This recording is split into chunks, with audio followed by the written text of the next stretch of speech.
मैं वैकुंठ महाराज कथा सागर YouTube channel के माध्यम से समस्त भक्तों को हृदय से नमन वंदन अभिनंदन करता हूँ। आज एक ऐसे भक्त की कथा लेकर आपके सामने प्रस्तुत हूँ जिसके आगे स्वयं भगवान भी अपनी प्रतिज्ञा तोड़ने को विवश हो जाते हैं।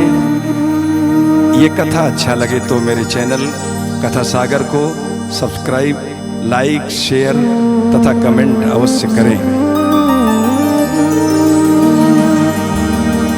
जीवन का हमने सौंप दिया, जीवन का हमने सौंप दिया, सब भार तुम्हारे हाथों में, सब भार तुम्हारे हाथों में। जीवन का मैंने सौंप दिया, सब भार तुम्हारे हाथों में। उद्धार पतन अब मेरा है, उद्धार पतन अब मेरा है, सरकार तुम्हारे हाथों में, सरकार तुम्हारे हाथों में, सरकार तुम्हारे हाथों में। कौरवों और पांडवों का घमासान युद्ध चल रहा था। कौरवों के 14 महारथी मारे गए। दुर्योधन हताश होकर भीष्म पितामह के खेमे में पहुंचा और बोला, देखा महाराज, आपने लड़ाई का परिणाम, मेरे 14 भाई मार डाले गए, अब मैं क्या करूं? भीष्म पितामह ने कहा, दुर्योधन घबराओ नहीं, मैं अटल प्रतिज्ञा करता हूं, कल एक पांडव जरूर मारूंगा।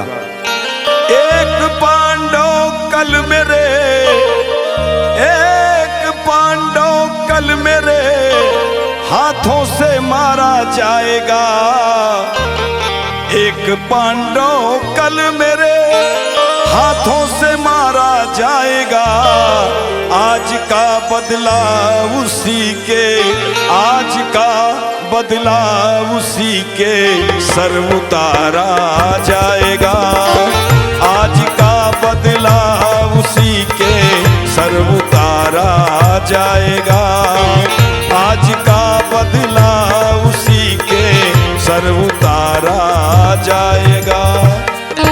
पितामह ने अटल प्रतिज्ञा किया, आज व्योम भूतल तलातल में होंगे शोर, देववक्ष किन्नर कोलाहल मचाएंगे, सारे पांडु सेना में प्रलय का चित्तकाल होगा, साहसी दिलों के कलेजे हिल जाएंगे, या तो चक्र मोहन उठाएंगे मृगेश, और या तो जग से कायर कहा कर भाग जाएंगे। दुर्योधन, तुम एक काम करना, अपनी स्त्री भानुमति को कल सुबह हमारे खेमे में भेज देना, मैं सौभाग्य रक्षा का वरदान दूंगा, तुम्हें कोई मरने की शंका नहीं होगी। ये बात भगवान कृष्ण को पता चली, द्रौपदी के पास गए और कहने लगे, बहन आज तुम्हारी जरूरत पड़ गई है। द्रौपदी ने कहा, भैया बताइए क्या करना है?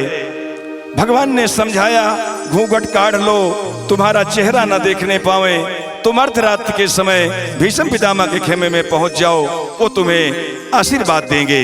पहले परिचय की बात न हो, तुम सारा कार्य पूर्ण कर दो, पहले परिचय की बात न हो, तुम सारा कार्य पूर्ण कर दो, कि तुम सारा कार्य पूर्ण कर दो, और यतिवर बाबा के चरणों में जाकर मस्तक अपना रख दो, यतिवर बाबा के चरणों में जाकर मस्तक अपना रख दो। द्रौपदी ने जाकर सर फेंका, चरणों पर भीष्म पितामह के, चरणों पर भीष्म पितामह के, पैरों पर मेरे कौन गिरा यह देख पितामह जी चौंके, पैरों पर मेरे कौन गिरा यह देख पितामह जी चौंके। पितामह जी चौंक उठते हैं, कौन है मेरी आराधना को भंग कर रहा है? उन्हें याद आ गया, ये तो दुर्योधन की स्त्री भानुमति को मैंने बुलाया था, सौभाग्य रक्षा का वरदान देने के लिए शायद वही है। मुंह से आशीर्वाद निकला, आशीर्वाद मुंह से निकला कि सौभाग्यवती हो ए बेटी, मेहंदी का रंग तेरे हाथों से कभी नहीं उतरे बेटी, मेहंदी का रंग तेरे हाथों से कभी नहीं उतरे बेटी। सुहाग तुम्हारा अटल रहे और सिंदूर से मांग न खाली हो, सिंदूर से मांग न खाली हो। आशीर्वाद ले जा मेरा तुम वीर कुमारों वाली हो, आशीर्वाद ले जा मेरा तुम वीर कुमारों वाली हो।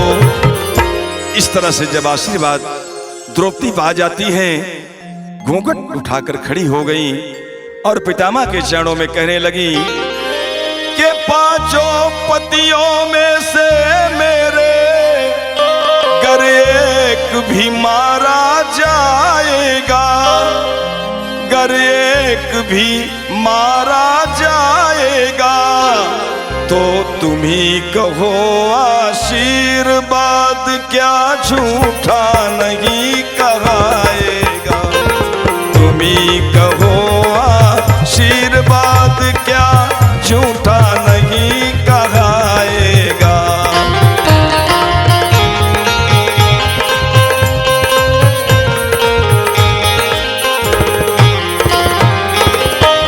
जब इस तरह से द्रौपदी ने कहा, पितामह जी चौंक पड़े कि द्रौपदी तुम यहां अकेली नहीं आई हो, तुम्हारी रखवाली में वो छलिया कन्हैया जरूर कहीं आया होगा। फाटक पर जब निकलते हैं, जाकर वहां देखते हैं तो बड़ा अजीब सा दृश्य है। वहां भगवान कृष्ण बैठे हुए हैं कि फाटक पर जाकर जब देखे तो वहां का दृश्य निराला था, वहां का दृश्य निराला था। पीतांबर का घूंघट काढ़े बैठा वो बांसुरी वाला था, पीतांबर का घूंघट काढ़े बैठा वो बांसुरी वाला था।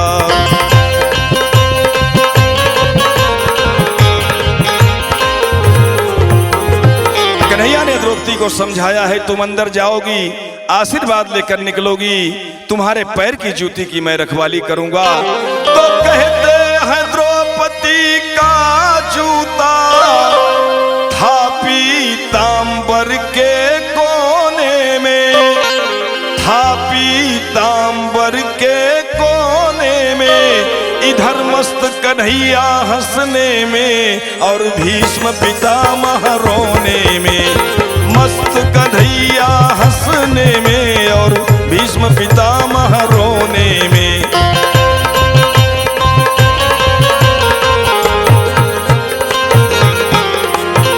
पितामह जी रोने लगे और रोकर द्रौपदी को आशीर्वाद देते हैं।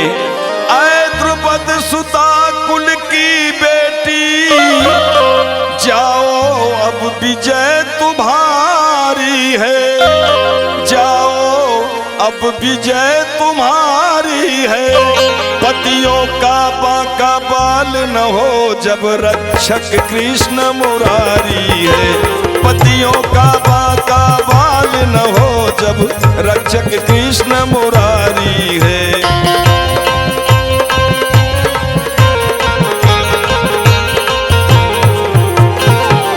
पितामह जी ने जब कृष्ण भगवान को देखा, कहने लगे, बन बन भटकने वाले, कांटों कुसों पर चलने वाले, गाय चराने वाले, तुम कूटनीति और राजनीति के पुजारी बन गए। तब कन्हैया ने भीष्म पितामह से कहा, बोले घनश्याम सुनो भीष्म भगत राज, मुझे जन्म देने वाले जग में अपार हैं। पृथ्वी नवखंभ और अग्नि से सुशोभित हो, मेरे तो अनेक कहूँ जन्मा अवतार हैं। कोई कहे बिंदु कभी वसुदेव देव की के लाल, कोई कहे ये तो जसुदा के कुमार हैं। लाज राखो उनके एक, बाप होवे जिनके एक, मेरे कौन लाज मेरे बाप तो हजार है। मेरे कौन लाज मेरे बाप तो हजार है। पितामह जी, हमें कौन सी लज्जा है, हमारा हजारों अवतार हुआ है। पितामह जी हाथ जोड़कर भगवान के सामने निवेदन करते हैं कि हम में तुम में है फर्क यही कि हम नर हैं तुम नारायण हो। हम नर हैं तुम नारायण हो। हम हैं संसार के हाथों में, हम हैं संसार के हाथों में, संसार तुम्हारे हाथों में, संसार तुम्हारे हाथों में। जीवन का हमने सौंप दिया, सब भार तुम्हारे हाथों में, सब भार तुम्हारे हाथों में, सब भार